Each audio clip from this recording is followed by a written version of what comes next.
নমস্কার, কেমন আছেন সবাই? আমি আজকে একটু মটরশুঁটির কচুরি বানাবো।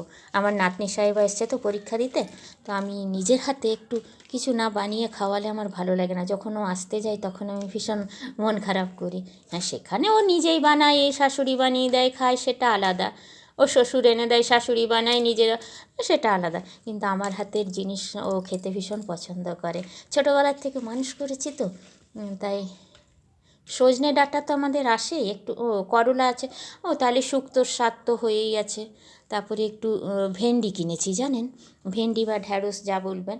আমাদের দেশে, আমাদের দেশ মানে আমরা বলি ঢ্যাঁড়স, ঢ্যাঁড়সই বলি।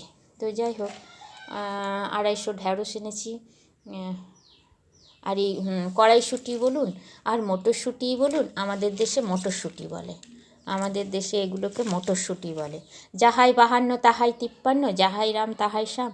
আমরা কিন্তু মটরশুঁটি বলি। সবাই কড়াইশুঁটি বলে, কিন্তু আমি সবার মতে চলি না, তো আমি তো বলি মটরশুঁটি। আমার প্রিয় মটরশুঁটির কচুরি হবে আমার নাতনির জন্য। আমার জন্য না, আমি বানাবো আমার নাতনির জন্য। আমার নাতনি সাহেবা আমার বাড়ি এসেছে, আমি নিজের হাতে বানিয়ে বানিয়ে একটু খাওয়াই। তা না হলেও আসতে যায়, আমি তখন মন খারাপ করি, কাঁদতে থাকি।